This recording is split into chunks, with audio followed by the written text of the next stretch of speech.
Belajar tema 8, subtema 2, pembelajaran ketiga. Siapkan buku dan alat tulis kalian. Sebelum pembelajaran, berdoalah terlebih dahulu menurut agama dan kepercayaan masing-masing. Semoga pembelajaran kali ini berjalan lancar dan menjadi ilmu yang bermanfaat. Sekarang perhatikan tayangan berikut ini. Hari itu, Dayu dan teman-teman berdiskusi mengenai berbagai pekerjaan sesuai lingkungan tempat tinggalnya. Mereka juga berdiskusi mengenai pekerjaan yang berkaitan dengan kegiatan ekonomi. Dayu bercerita bahwa dia dan ayahnya pernah berbincang dengan seorang bapak yang pekerjaannya menjadi badut. Bapak itu bernama Pak Andi. Pak Andi bekerja di sebuah mal dari pukul 15 sampai pukul 21. Pagi hari Pak Andi menjadi badut di sebuah taman bermain yang letaknya tidak jauh dari mal.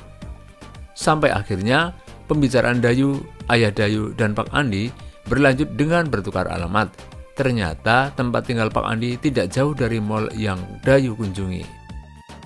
Pekerjaan sebagai badut banyak kita jumpai di kota.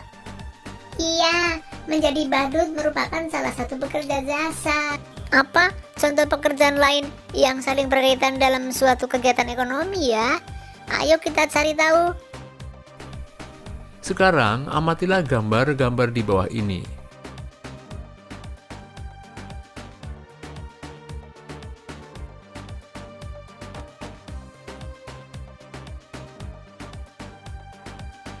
Ingatkah kalian kegiatan ekonomi?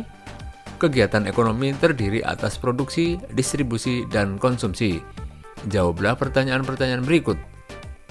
Apakah yang dimaksud produksi dan produsen? Apakah yang dimaksud distribusi dan distributor?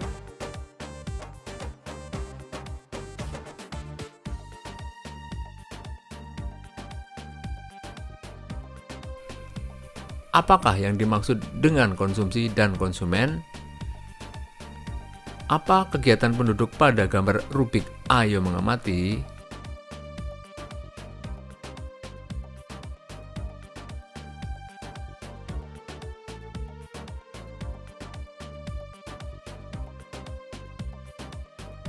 Anak-anak, daerah tempat tinggal penduduk Yogyakarta beragam. Ada daerah dataran tinggi, dataran rendah, pesisir, kota, dan desa. Di Yogyakarta juga banyak dijumpai sungai, di antaranya Sungai Opak, Sungai Gede, Sungai Kuning, Sungai Progo, dan Sungai Gajah Wong. Salah satu sungai di Yogyakarta yang memiliki cerita legenda adalah Sungai Gajah Wong. Penduduk Yogyakarta sering menyebut sungai dengan kali. Kali Gajah Wong adalah sebuah kali yang terletak di tengah-tengah kota kecamatan Kota Gede.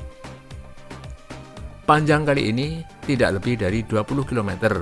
Pada abad ke-17, kali ini merupakan kali yang kecil.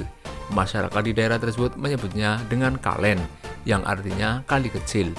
Dan kebetulan airnya pun hanya gemercik mengalir sedikit sekali. Sekarang, simak cerita mengenai Kali Gajah Wong. Kali Gajah Wong. Hari itu, Ki Sapawira bersiul riang. Seperti biasa, ia akan memandikan gajah milik junjungannya Sultan Agung, Raja Kerajaan Mataram. Dengan hati-hati, Ki Sapawira menuntun gajah yang dinamai Kyai Dwi Pangga itu.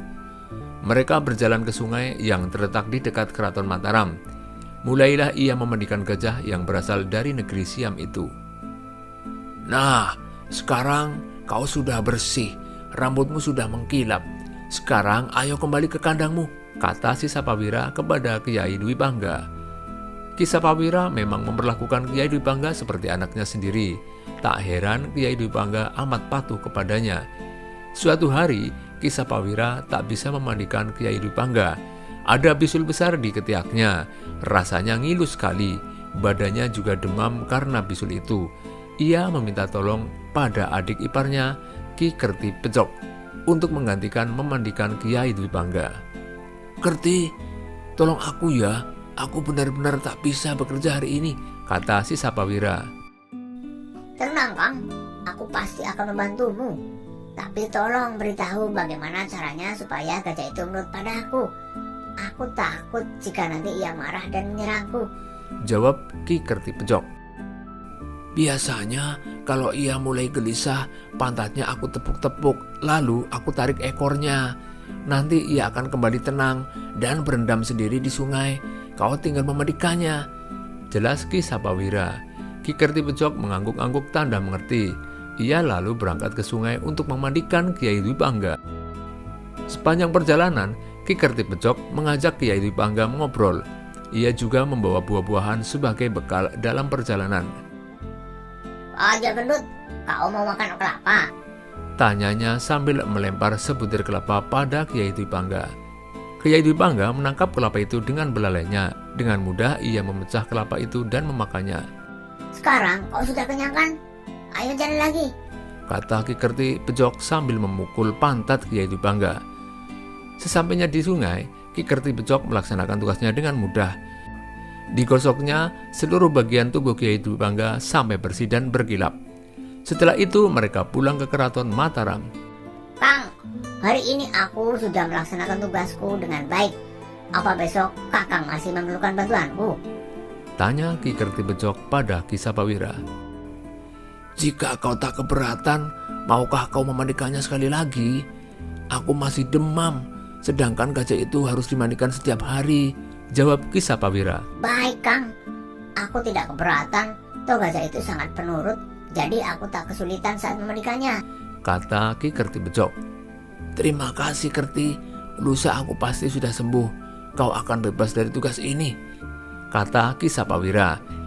Keesokan harinya, Ki Kertipejok menjemput Kiai Dwi Pangga. Pagi itu hujan turun rintik-rintik, tapi sepertinya tak akan bertambah deras. Di sungai, Ki Kertipejok bimbang karena dilihatnya air sungai sedang surut. Wah, airnya dangkal sekali. Mana bisa gajah ini berendam?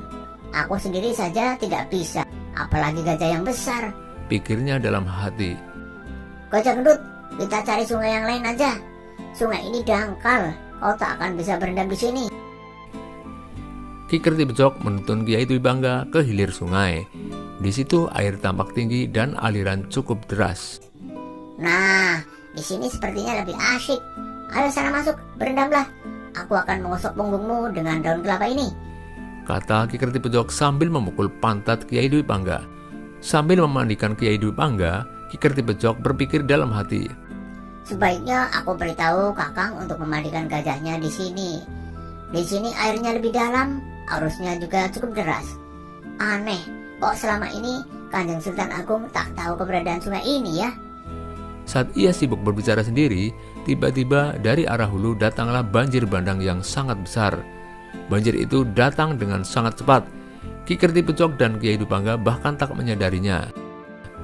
Dalam sekejap mereka terhempas dan terbawa arus. Tolong, tolong, teriak Ki Kertipejok. Tapi tak ada yang mendengar. Sungguh menyedihkan nasib Ki Kertipejok dan Kiai Dwi Pangga. Mereka terseret arus dan hanyut sampai ke Laut Selatan. Sungguh sangat disayangkan mereka binasa dalam keganasan banjir bandang itu. Ki Kertipejok tak tahu bahwa selama ini Sultan Agung memang melarang para abdinya memandikan gajah di hilir sungai, karena ia tahu bahaya bisa datang sewaktu-waktu di sana.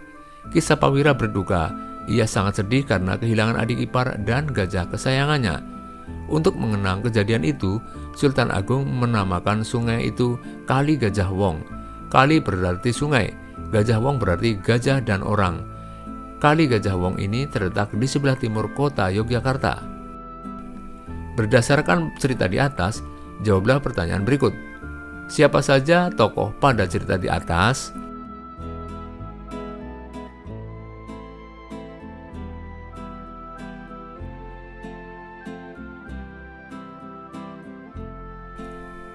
Adakah tokoh antagonis dan protagonis pada cerita?